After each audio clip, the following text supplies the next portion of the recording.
Hello, folks. Bonjour.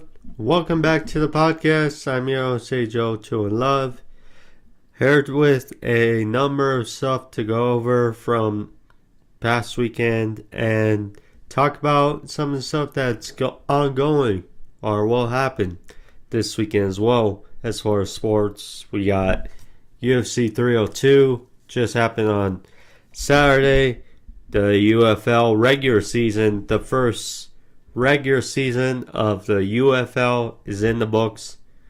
Thus, the playoffs will start on Saturday, so get towards that, give insight on how the games went this weekend, as well as give my thoughts on some of the stars to look forward to and some of the stars we perceive will get chances in the UFL this upcoming season. The Stanley Cup starts on Saturday. Game 1 in Florida. We'll give a quick talk about that game as well, or that series between Edmonton and Florida. As well, of course, Game 1 of the NBA Finals, which will happen on Thursday. So, number of stuff to look forward to and talk about. So last, thank you all for joining me today on the podcast again. You guys are awesome. Support is good. Whether it's shorts, videos, thank you guys all. I enjoy comments, likes, whichever. But thank you guys. Appreciate it. Yeah. So, I guess first things first. We shall talk about,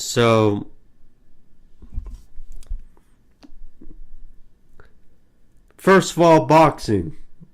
It's a little different, but Zhilei Zhang knocked out or finished Deontay Wilder on Friday in what was as I mentioned, a unique outcome. Unique outcome to say the least, because Deontay Wilder really, ever since he lost to Tyson Fury, he's been kind of out of the mold, per se, or out of the threshold, and you just wonder if he's on the downplay of his career. I said that it's kind of a crossroads fight.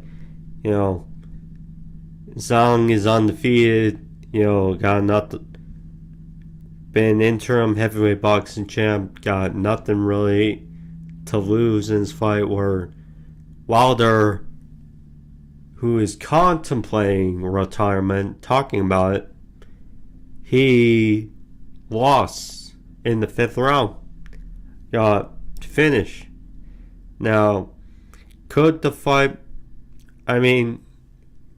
It's always tough because we aren't referees or officials.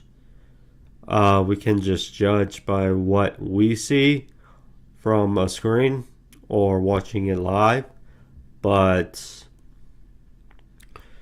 from what we saw was Wilder got hit and he was complaining in the 5th round, and then he got dropped by Zhang, and then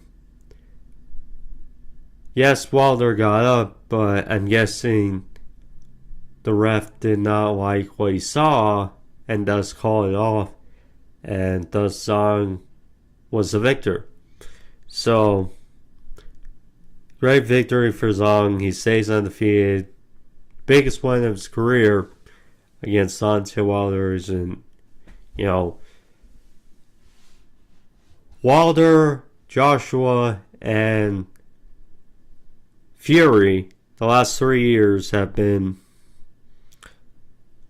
by far the most polarizing and biggest, really feels like the biggest stars as far as, especially heavyweights the last number of years. So it's been fun, and I hope this isn't the actual end for Deontay Wilder, but because I know some are open for an Anthony Joshua fight still, but we'll see. We'll see. I mean, Wilder, yeah, we'll see. But last it is, it's been a heck of a run, heck of a career. Yeah, we'll see how it goes for Deontay. Then UFC 302. So, headlined by two marquee fights, relatively. So, in the main event was Islam Makhachev. You can say it either way. Makhachev, but either way you get the point, versus Dustin Poirier defending his lightweight crown. And then the co-main event, Sean Strickland and Paul Costa, two ranked middleweights. It wasn't the best card, but it was an intriguing card. So, with especially the fights to the end, I mean, we saw certainly some finishes. On the prelims, we got Helton Almeida with a beautiful statement after his loss to Curtis Blades. Saw him choke out Alexander Romanov in the first round. So that was very fun. But throughout that, there wasn't really... there was one fight that was very good on the prelims that went to decision with Jake Matthews and company. But nonetheless, the overall card, I think people were not as fine-tuned to. I can see why, after looking back, why Islam and Poirier got the nod for fight of the night. That's my opinion. But nonetheless, so in the co-main event, Strickland outpointed Paul Costa by a good margin, albeit that ref's name, who can't recall now, but nonetheless, Dana White scolded after on the press conference. He did not have a good night. He did not have a good night judging fights, and who knows what would happen if Poirier and Islam went to decision. But nonetheless, Strickland at least got the proper nod, at least, to win against Paul Costa. Paul Costa is definitely not a 5-round fighter. He is certainly a power guy, and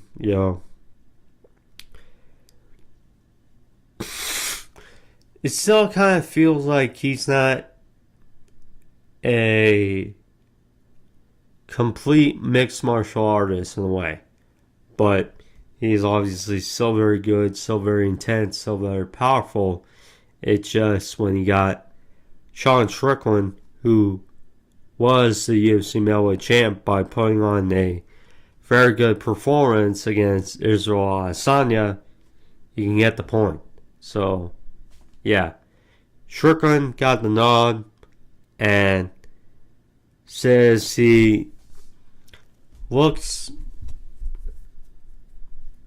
said, obviously that he'll sit out as long as it takes to get a title shot. Because, at the end of the day, he did beat Adesanya, and he lost the decision at the end to Dricus du Plessis to lose the middleweight strap. So I can definitely see his argument. But we know obviously that the pre-plan was Adesanya versus du Plessis, and we know how fond Dana probably is his last stylebender. So, I mean, we'll see. But Strickland got out with a win, so kudos there. Then the main event, which I think some found a bit controversial as far as scoring. That one judge had it 2-2 according to DC going into the last round. Me personally, I watched back the highlights of the fight, and my thinking was 3-1 Islam. I thought maybe round 2 or round 4 he could got him one of those rounds, but nonetheless I thought Islam did a solid job with the takedowns, but Dustin definitely held his own on the feet. He did not have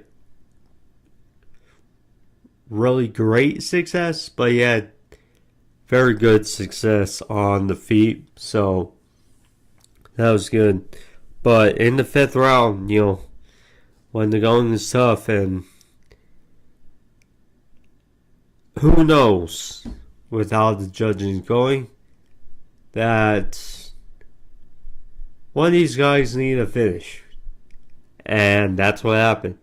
As Islam took down Poirier again and got a nice Darce choke in which, people will be critical of, but at the end of the day, 5th round, Poirier is probably a bit fatigued, but at the end of the day, Poirier got sunk in with a Darce choke and didn't look too eager to fight back on. He, as well, talking about he may retire after his fight. Maybe he was just ready to finish the fight. But nonetheless, very good win for Islam. Very cool there. And one fight of the night, Poirier had a hell of an effort, but 0-3 in undisputed title fights. He lost versus Charles. He lost versus Khabib, and he's lost versus Islam. It's, tough. So, hopefully it's, like I said with Wilder, hopefully it's not the last fight of Dustin Poirier's career, but last we'll see. Poirier, a former interim lightweight champion, of course, it's weird thinking about because at the end of the day, he beat a guy who has been mostly a lightweight or featherweight and featherweight champ in Max Holloway, but nonetheless a former interim lightweight champ in Dustin Poirier, and been around the brink a number of times, and has put on some hefty performances, so we'll see what the future holds for the Diamond. UFL, the United Football League, spring football. Yes, I haven't talked about it much, but that's always the fun thing when you have a lot of topics of sports. Some things unfortunately get overlooked. But I have been keeping up tabs most as I can throughout the season, and now that the regular season is in the books, I can definitely say so far that it was a success in its first regular season of the UFL. You know, it was the right move to merge the USFL and the XFL and to make two divisions. Who knows, maybe they can add more teams, maybe, but nonetheless, two divisions, 4 teams from the XFL, 4 teams from the USFL, and of course, the 2 best teams in each division make the playoffs, and we go from there. But alas, I can certainly say that it produced some solid games, including, and what a way to cap off, really, the first regular season. When you look at the 4 games that contributed on Saturday and Sunday.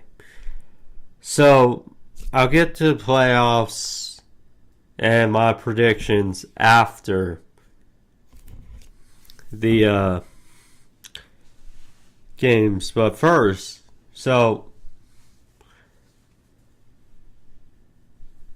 the first game we got on Saturday, Birmingham hosting Michigan. Now,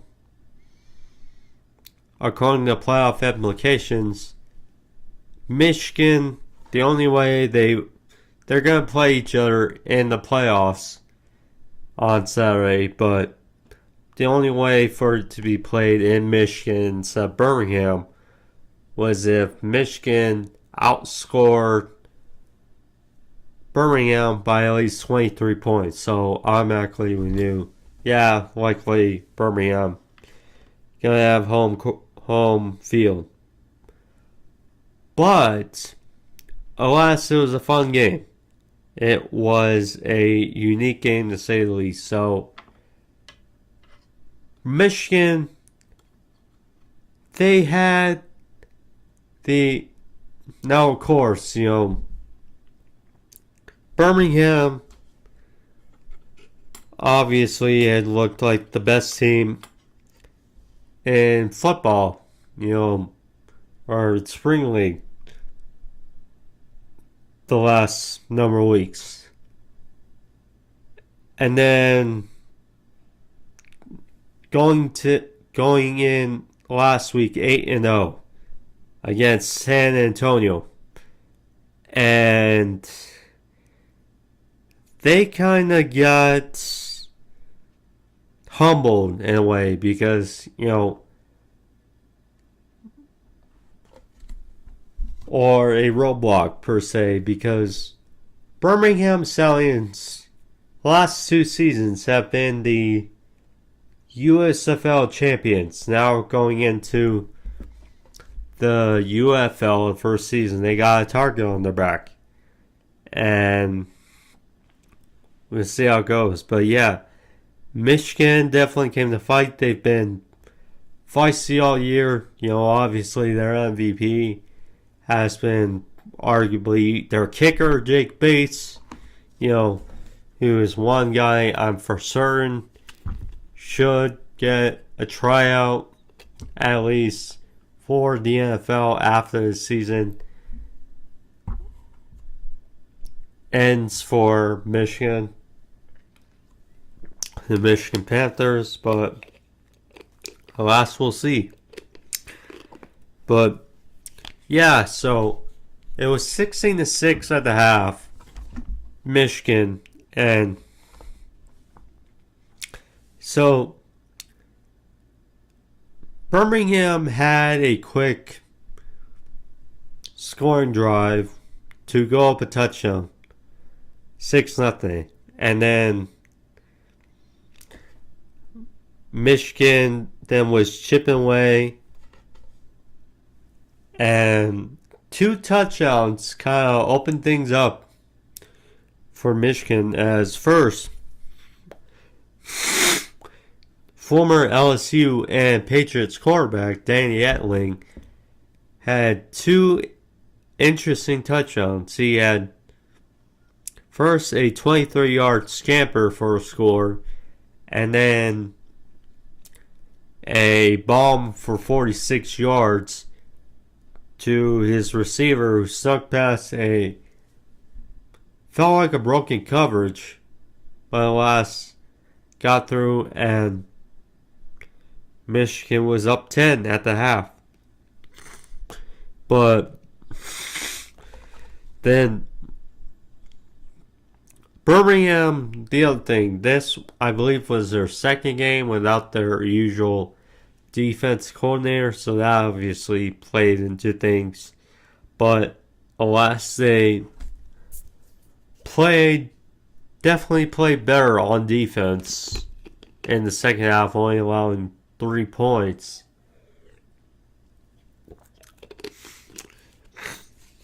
And their offense was chipping away. It's like with just a couple minutes left, they were driving down the field. It was 19-13. The Michigan Panthers passed off an opportunity to go up 9 with the long leg of Jake Bates, and they punted, alas, giving another chance for Birmingham. It's like, here's the thing.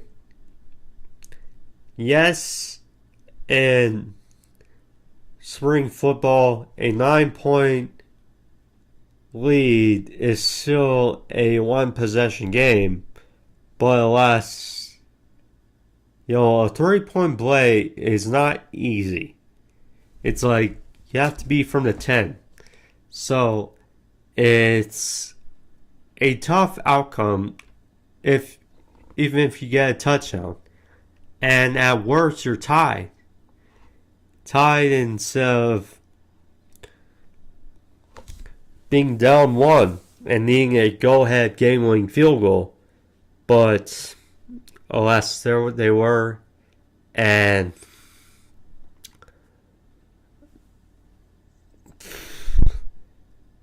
Birmingham drove down the field, and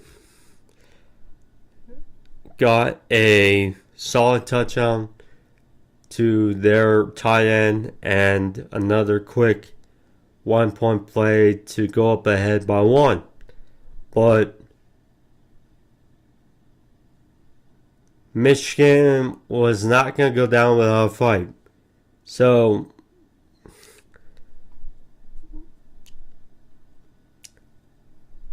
Etling, he hit a tight pass over the middle of the field at the 50, and then another good play to set up in manageable field goal range, because we know Bates has a long leg.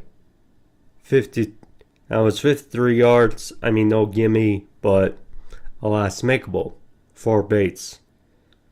Now, it's funny because they showed the flags and they showed that it was a little, but not too big, of windy.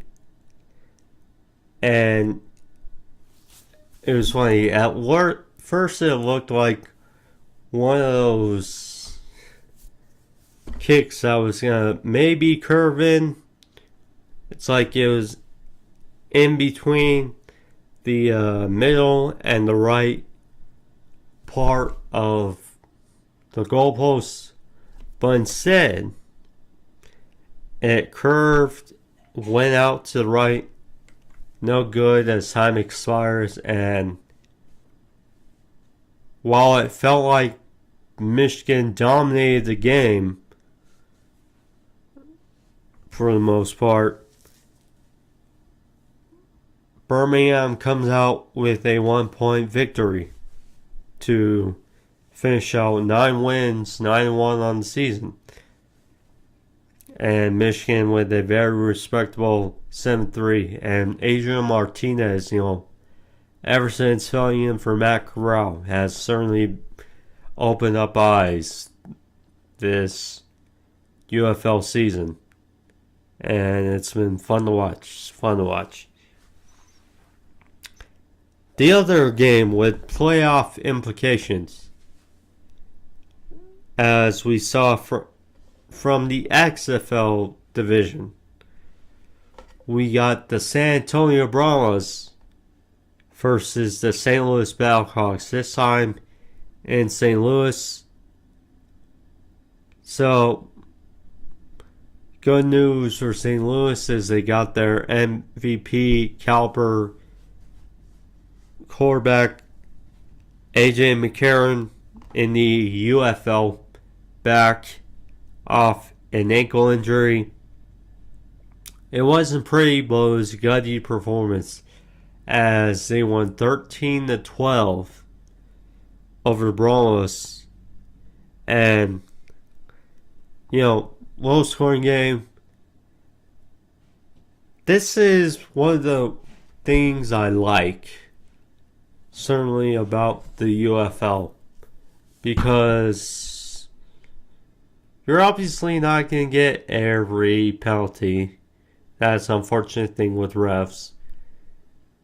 These times you're not going to get every penalty right. So,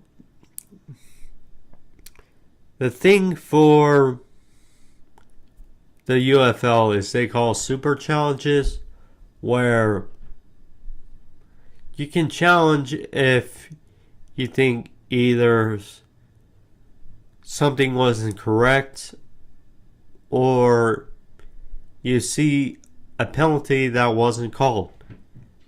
And that was the use of the super challenge by Anthony Beck of St. Louis. Because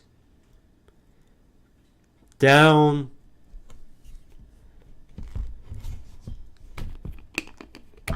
7, or down 6, I should say.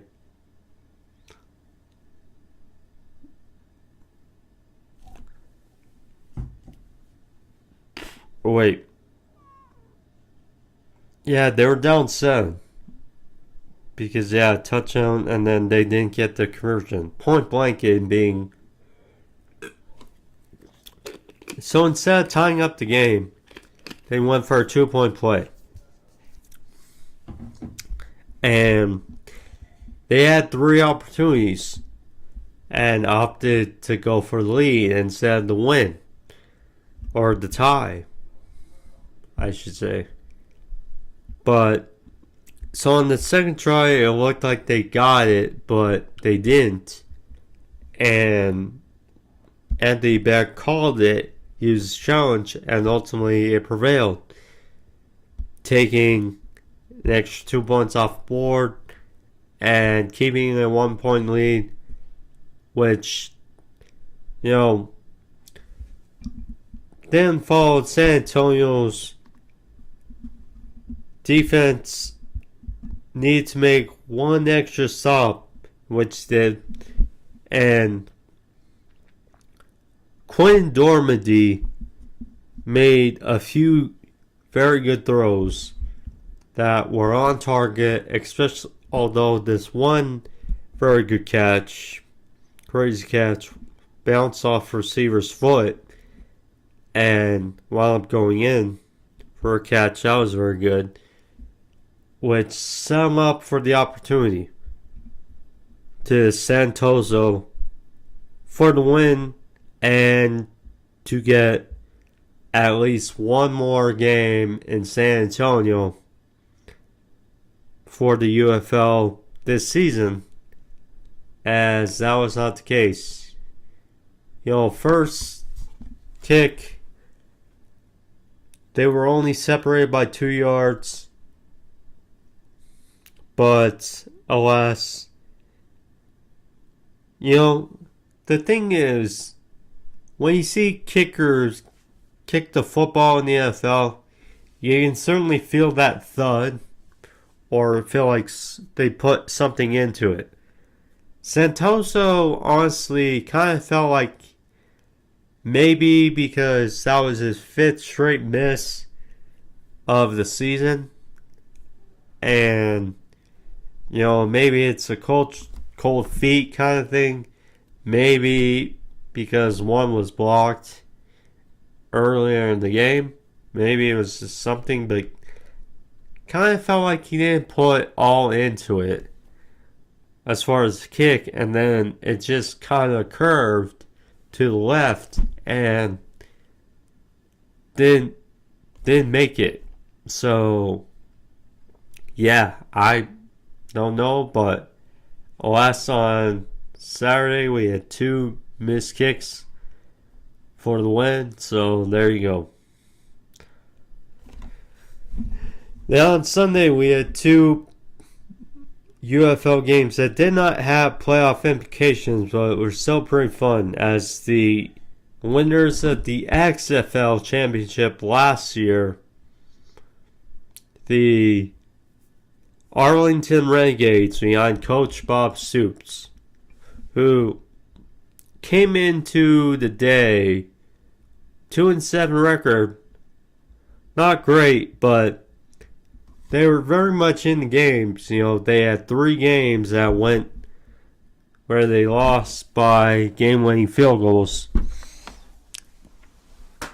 against a good but didn't do enough to get in playoff positioning was the 4-5 DC Defenders, looking to get in the regular season at 500. That was not the case, as Luis Perez and the Renegades offense came to play, and they ultimately showed it in the end with the go-ahead touchdown play to go up ahead and by 1 and win it ultimately with their defense, and they controlled Jordan Tiamu in the end, 32-31. So, very good for them. Very good. And then, this is another concept I like about the UFL, because, see, with the NFL, if you're the worst team with the worst record, you get the first draft pick in the following season, which means you have incentives to suck. With the NBA, they have the lottery. So, it's been proven the last 5 or 6 years, the team with the worst record has not had the number 1 overall pick. So that at least eliminates, complete tanking. And then, it's just good to see where here for the UFL you had the Memphis Showboats and the Houston Roughnecks, who it's more surprising for the Roughnecks because the last 2 seasons they've been a pretty good team. Now although it's CJ Johnson instead of Wade Phillips at the helm, it's obviously been different. New quarterback, new players, etc. It's been different and a struggle, but I wanted to obviously end the season on a high note. That was not the case. But the winner of this game, the good thing was the winner would have the first overall draft pick in the draft next year. And not only the first pick in the first round, but the first pick in every round. So incentive certainly to play hard and get the win. Now, at first this game did not feel enlightening. It was 3-0 Memphis with a few minutes to go in the half, but really in the second half, this game sort of picked up. And credit to Josh Love, he made some solid throws. Darius Victor, he's a guy I could certainly see at Memphis has some good quality players. I could certainly see getting tryouts for the NFL, or I'd like to see. I mean, guys like Victor, guys like, Biqua Davis, and etc. But it's good to see. Good to see guys. The good wide receiver for Houston as well. I would like to see him get a crack. But yeah. So at the end, so it was 19-12 Memphis. And then it was third down, and this is a benefit of a challenge because Johnson challenged that there was PI, and ultimately they deemed it correct. And so instead of a fourth down, you have a first and near the red zone and New Life trying to tie this game up or take the lead down 7. So then you notice, because it's interesting because they talked about the difficulty a bit of the Memphis protection as far as the O-line. And they were managing to get pressure as well for against Houston, besides some good throws by Nolan Henderson. So anyway, that was the ultimate deciding factor, was 4th down 3 on the opposing 11. Now, again, it's 4th and 3, you got 11 yards of acre to make up ground, and it was about, I think it was about a minute left, a little less than a minute, but nonetheless, he had some time to spare, and you didn't need to get all of it. Plus, UFL has the college football rules of inside 2 minutes and first down. So if you get first down, the clock stops until they move the chains. So that's just nothing. Now, hindsight 2020. But anyway, so in the end, you only need 3 yards. And it kind of felt like Nolan was going for the knockout to try to tie up or get close to tying up or taking the lead. But it lost the credit to the Memphis pressure as the ball was tipped and fell incomplete. And ultimately got the win for Memphis. Kind of funny how it goes. You win your first game, you lose the next 8, and then you win the last game of the season, and you have the first overall pick of next year's draft. Now, to be honest, fair to say I was a bit surprised with how Memphis show.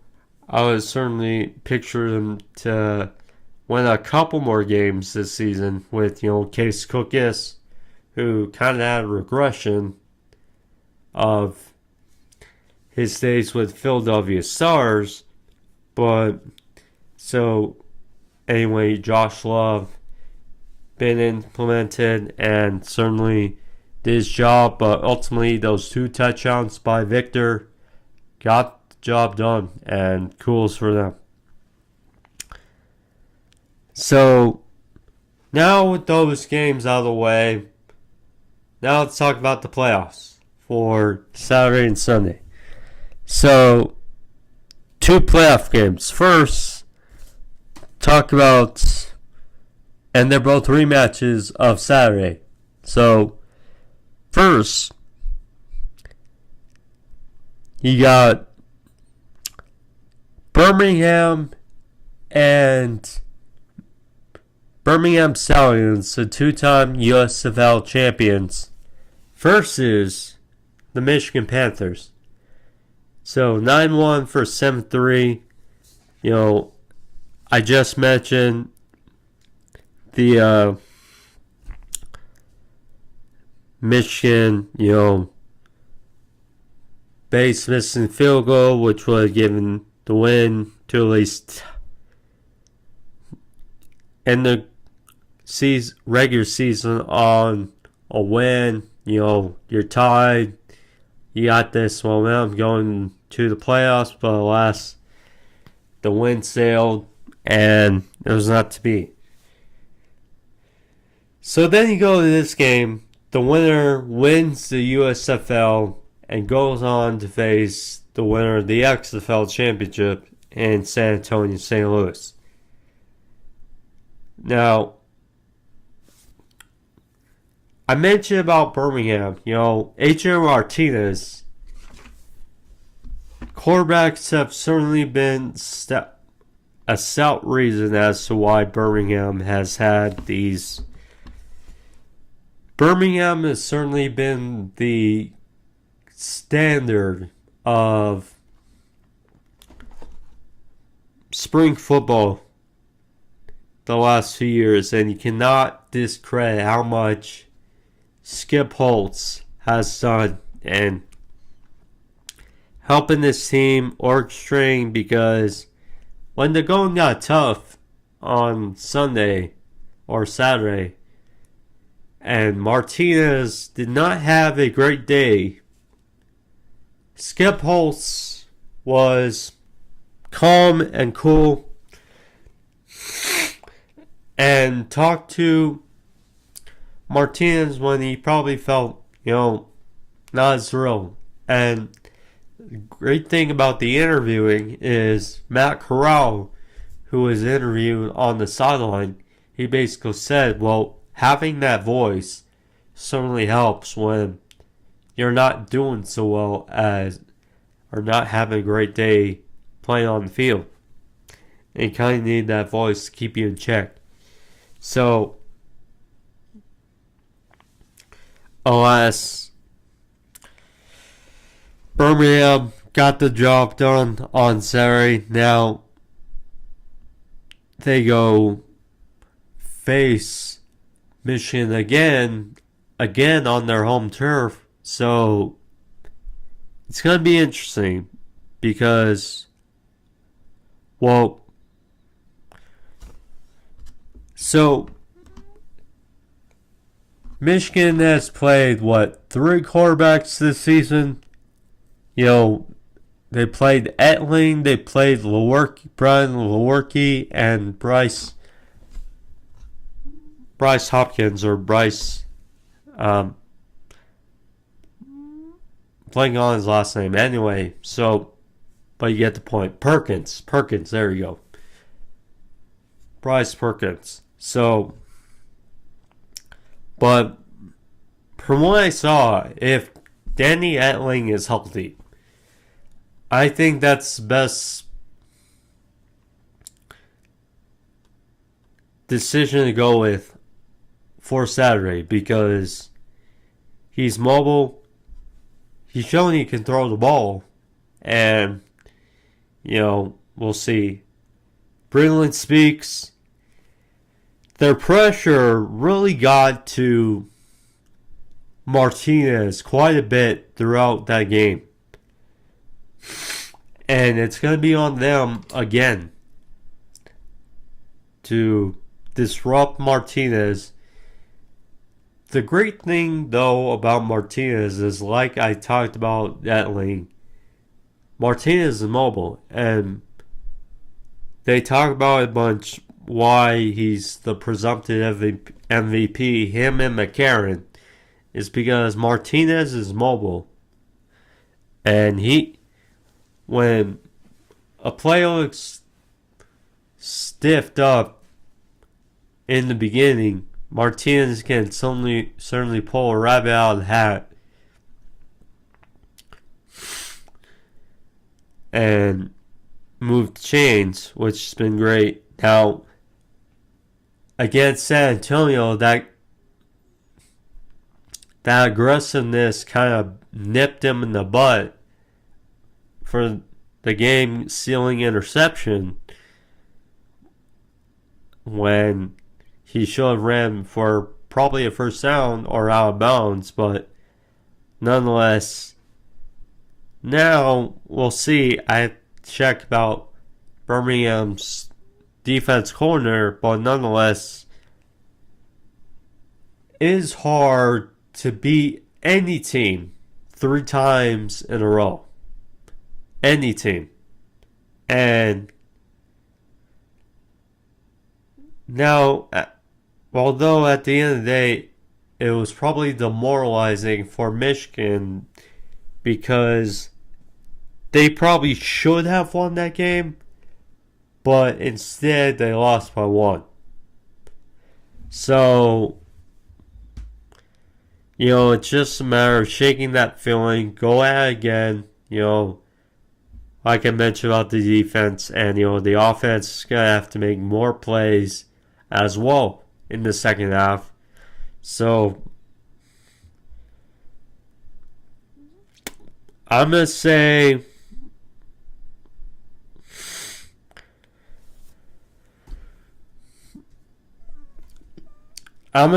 Michigan wins this 24-22.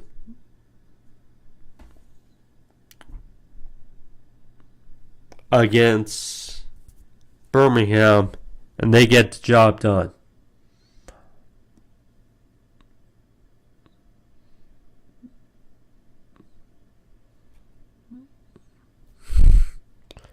So then we go to the XFL Championship, which is St. Louis versus San Antonio. Now, interesting because we'll see how healthy AJ McCarron is this go around, because although he played, he wasn't 100%. It didn't appear on Saturday night. So we'll definitely take that into account. But also I will say that win over Birmingham and San Antonio was definitely impressive and definitely a big confidence booster for San Antonio. Now, how is Santoso's headspace after 5 straight missed field goals? That's certainly gonna mess with your head. That's certainly in a close game where this, in all likelihood, will be a close game. Now, another week for McCarron. That's certainly a plus for him to get more healthy, and we'll see. Yeah, it's tough, honestly, but because Dormandy, I will say, he can make some good throws for San Antonio's side. So, it's something going to be tough. But I'm going to go with St. Louis to get done on their home turf, and they win 20.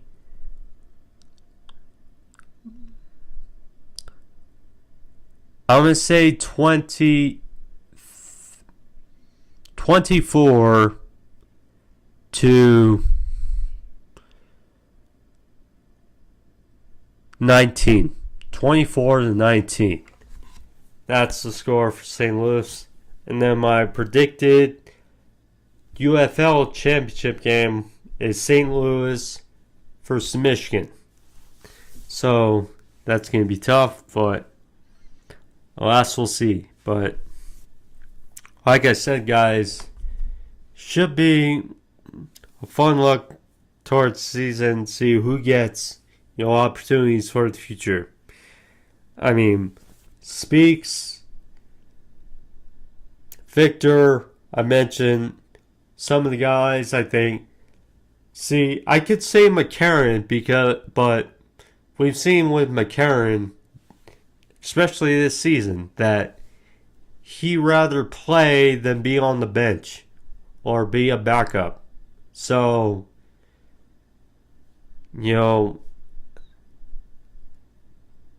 he may want to ultimately stay in the XFL or UFL if that's what it goes. But yeah, them, of course, Adrian Martinez, we'll certainly see. But yeah, some fun guys to look out for. Jake Bates, of course, he's a no-brainer.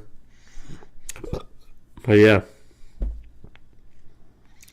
So let's talk about a little bit about the games happen Thursday and Saturday. So first things first. And that wasn't a pun. So not bad. But Thursday game 1 in Boston, NBA Finals. Celtics hosting Dallas Mavericks. Celtics, we know, again, being the Heat without Jimmy, being the Cavs that were a bit banged up, no Jared Allen, without Donovan Mitchell the last 2 games. And then against the Pacers, Tyrese Halliburton hurt for the last 2 games as well. But at the end of the day, they did what they needed to and got wins. They made short series and they got wins.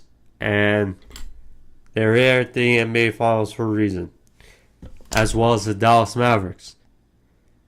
So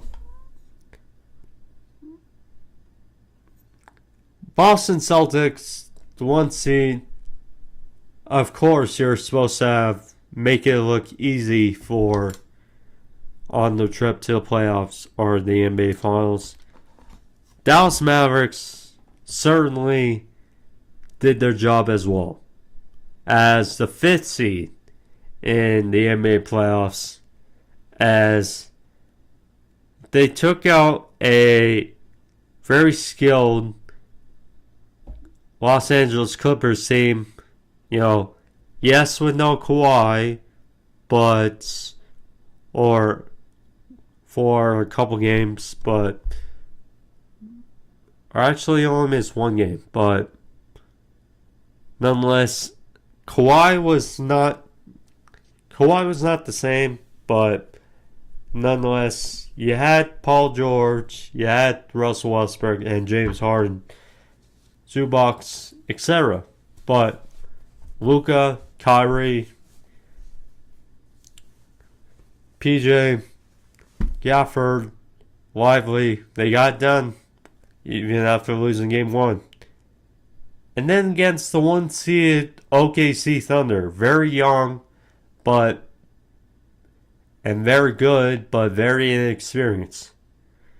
So once again, they lost game 1, but adjustments, and they got it done. They turned around. They showed why they're veterans and why they're ready for this moment. And besides Shea Gilgeous-Alexander, no one really showed up for the OKC Thunder. And then going to Minnesota, the Mavs just looked more ready, to be honest, than the Timberwolves.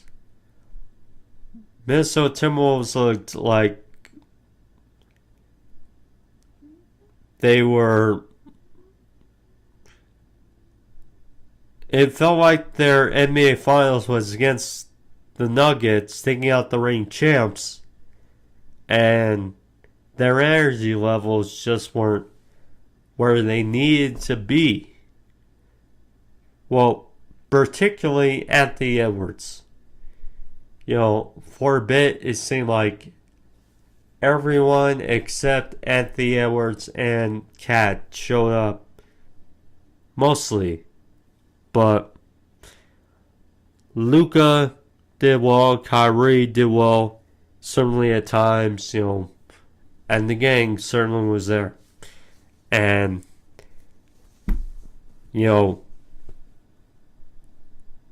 13 seasons or 13 years after Dirk and Jason Kidd as a player won the Mavs' first NBA Finals, or first NBA championship. Can the Mavs do it again with this unique team of Luka, Kyrie, PJ Gafford, Lively, Hardaway, etc.? So, Game 1 is Thursday.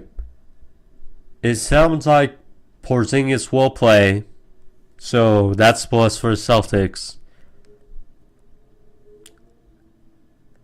And Lively played Game 5 versus the Wolves and looked like he was pretty much okay.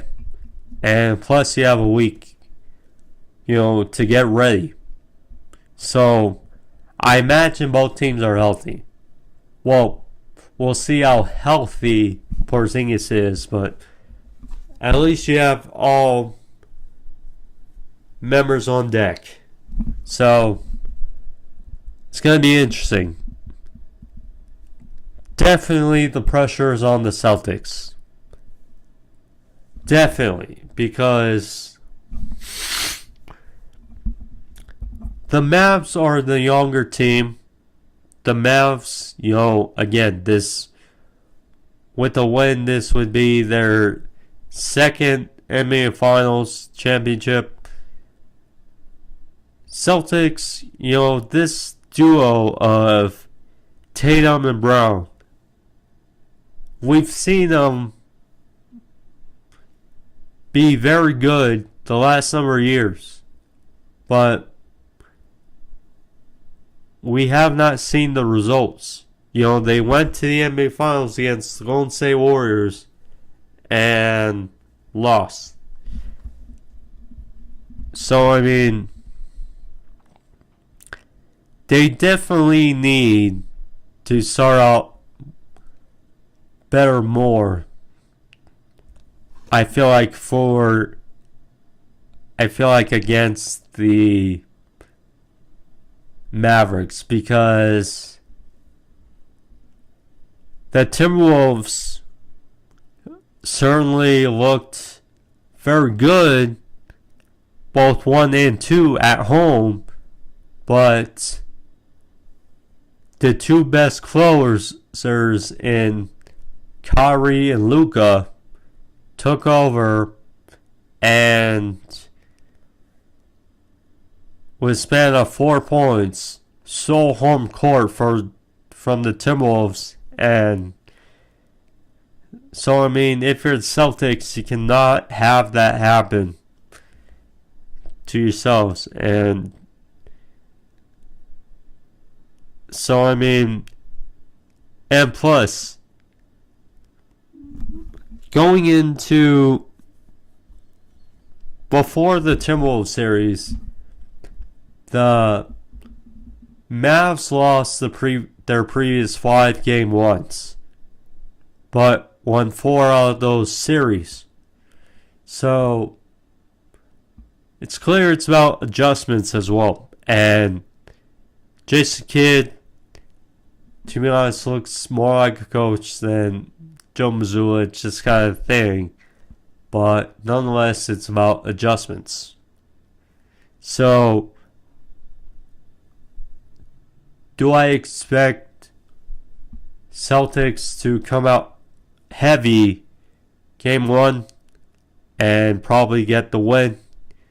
Yeah. But from there, it's going to be about adjustments. So, it's going to be interesting. But yeah, it's interesting because the only 2 7-footers are Porzingis and Lively. So, from everyone else, the best player in the series is Luka. So, it's going to be interesting how it goes. But yeah, if I had to guess, I'm going to say Celtics win 111 to 103 on Thursday. But last we'll see. It's going to be a hefty series.